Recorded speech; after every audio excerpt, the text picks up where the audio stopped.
درود و رحمت الله باد بر شما برادران و دوستان عزیز.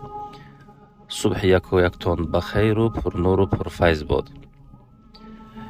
امروز انشاءالله اطراف یک موضوع صحبت داریم که بسیار موضوع حساس و مهم می باشد در جامعه و اون هم باشد معامله بین زن و شوهر. در صحبت های قبلی ما اطراف کلین با خوشتامن و خوشتامن با کلین چی رفتار و چی اخلاق و چی معامله باید داشته باشند و انشاءالله امروز خب آن معامله و آن چیزهایی که سبب خوشبختی و سعادتمندی در حیات این دو نفر میگردد اطراف اون صحبت میکنیم. امروز متاسفانه زیاد میبینیم که حیات بعضی از برادرها و خواهرای ما برای بعضی چیزهای کوچک خواب ویران میشوند و بین آنها حیات در طول 10 سال و 15 سال و 20 سال با یک خواب جنگ و جنجال و خفگی و بالاخره لط و کوب و هکذا میگذرد. یک دو کلمات هست یا دو الفاظی هست که اگر اینها را زن و شوهر نسبت یکدیگر استفاده کنند و اینها را روزشته یا که حدی اقل در یک ماه یک بار بگن، بین آنها موده و رحمت و شفقت و محبت زیاد میگردد و اون هم باشد از طرف مرد به سوی همسرش اعتراف کند که اون زن برای اون قیمت هست و اون را این دوست می دارد. بعضی از مردم آر می دانند و شرم می دارند و خود را یعنی کوچک می شمارند اگر به سوی مادر فرزنداشان بگن که من تو را دوست می دارم و تو برای من خیلی یک چیزی ارزنده و در کار هستی در حیات من. در زمانی که سرور کائنات سید ولد آدم محمد مصطفی صلی الله علیه و سلم را پرسیدند یا رسول الله من تحب اکثر، از بین مردم شما کی را زیاد دوست می دارید؟ رسول معظم اسلام صلی الله علیه و سلم گفتند انا احب عائشه، اعتراف محبت کردن و گفتند که من عایشه را یعنی همسر خود ما دوست می دارم. و از مادرمان حضرت عایشه صدیقه سوال کردند چگونه پیامبر صلی الله علیه و سلم در خانه بود، چی کارها میکرد؟ مادرمان حضرت عایشه گفتند رسول خدا صلی الله علیه و سلم هیزم جمع میکرد، علاو میکرد، خانه را جارب میزد، لازم میشد بالاخره کفش های خود را خودش میدوخت، یعنی مرا کمک میکرد در کارهای خانه.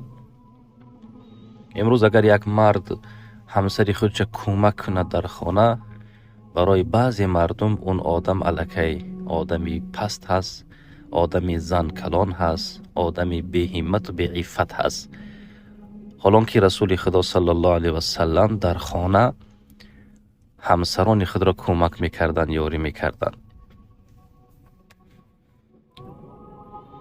اعتراف کردنی که تو دوست میداری این زن را، این زنی که رفیق حیاتی تو شد، این زنی که پدر و مادر و اقارب و همه نفرها را ترک کرد، خانه تو آمد تا که خدمت تو را کند و تو باشید با این زن معامله درشت، لط و کوب، دشنام، قباحت، سخنهای فحش میزنی و بعدا میخواهی که این زن برای تو خدمت کند و این زن فرزندهای سالم به دنیا بیارد. آیا فرزندهای تو چی تربیه میگیرن از تو و مرد؟ شما نظر کنید که رسول خدا صلی الله علیه و سلم در حق زنش دعا میکند، در حق حضرت عایشه. امروز کدام مرد دست میبردارد و میگه خدا همین همسری من را عمر دراز بده که بی نهایت در حق من خدمت میکند، من از این راضی هستم. روز مادرمون حضرت عایشه صدیقه میگه من شنیدم که رسول خدا صلی الله علیه وسلم گفتن اللهم اغفر عایشه، خداوند گناه های عایشه را عفو کن. از خوشبختی من میگه آب چشم کردم، گریه کردم. یعنی مردها به همسرهای خود خدمت آنها را اعتراف کنید، محبت خود را اعراض کنید و هدیه بگیرید. تهادو تحبو میگه پیامبر صلی الله علیه وسلم. شما یکدیگر را هدیه بدهید، محبت شما زیاد می شود. حداقل در یک ماه یک بانچه گل بیار در دستی همسرت بده، بگو خدا تو را برکت بده. تو هستی که لباس های من تازه هست، تو هستی که شکم من سیر است، تو هستی که خواب سر و روی من پاک است، تازه هست، از خدمتت به درگاه خدا قبول باشد. این سخنی هست که حیاتی تو را شیرین میکند. اما از طرف زنها به سوی شوهرشان اعتراف کنن، بگن که ای مردک،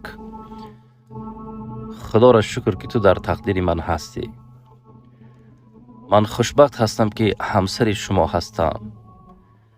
شما ای مردک اگر از من راضی باشید، الله من از من راضی می شود. اگر من شما را رنجانده باشم، اگر در جای من شما را آزار داشته باشم، مرا ببخشید. این میقه گپ است. این میقه گپ است. اما همون شوهرت از تو راضی می شود و در حق دعا می کند و بین شما محبت می شود، بین شما مودت می شود، بین شما یک حیاتی خوب و حیاتی با راحت می گذرد. باور کنین برادران عزیز، خواهران محترم، این حیات ارزنده آنی نیست که ما 10 سال و 15 سال را با خواب آزار یکدیگر گذرانیم، با قهرگی و با دشنام و با بدبینی بگذرانیم. حیات کوتاه است.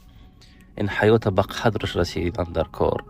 گر با هم بودیم ندانستیم قدر یکدیگر، لذت دیدار را بعد از جداگی یافتیم. مادام با هم بودیم یکدیگر را قدر نکردیم، پشتی پا کردیم. اما همون روزی که جدا شدیم، همون روزی از یکدیگر خواب فصل شدیم، بعد گفتیم که ای بیس که وای جوش نمایان شد، به قدرش رسیدیم. این حیاتی هست که باور کنین اگر حیات شیرین گذرد، چگونه که شاعر میگد، خب حضرت میگد که اگر میگه زندگی خوش گذرد، اگر حیات خوش گذرد زندگی خضر کم است، و اگر ناخوش گذرد نیمی نفس هم بسیار است. بعضی برادرها چنان مانده شدن، بعضی خواهرها چنان از همین حیات مانده شدن، از همین معامله به معنی افلاس مانده شدن که نیمی نفس هم برای اونها الکی زیادتی میکنن. سبب اصل چی هست؟ کبر و سرکشی. خواهرها باشد نمیخواهند شوهرها را اطاعت کنند، الکی خودشون در سطح مردها ماندیان، زن بودنشون فراموش کردن، عفتشون فراموش کردن. مردها باشند بالای زنها ظلم و ستم میکنن. از کجا دیگر حیات شود؟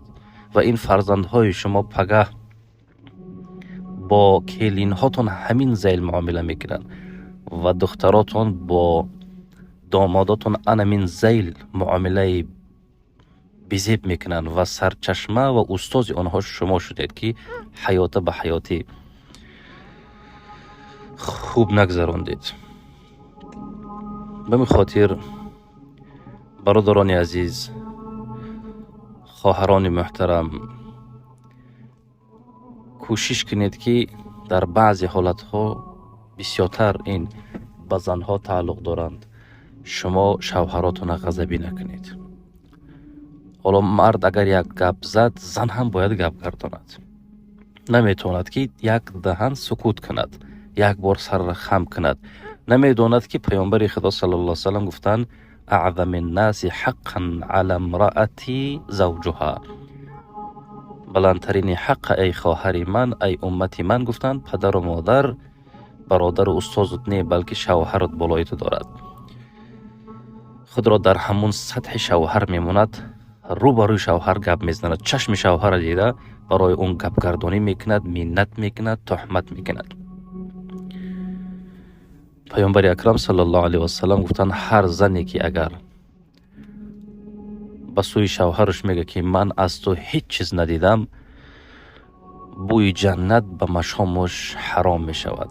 حالا که بوی جنت در خب مدتی 500 ساله مسافه می رسد در دماغ انسان، برای اون زن حرام می شود، زیرا اون مرد برای اون زن خدمت کرد، خوبی کرد، اما امروز گفت که من از تو هیچ چیز ندیدم.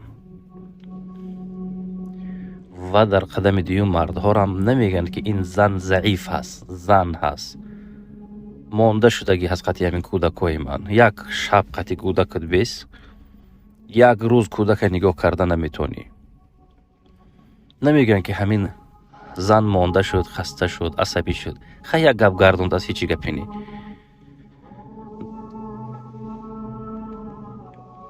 نفری نزد حضرت عمر رضی الله عنه آمد، گفت یا عمر، خواست شکایت کند از زنش.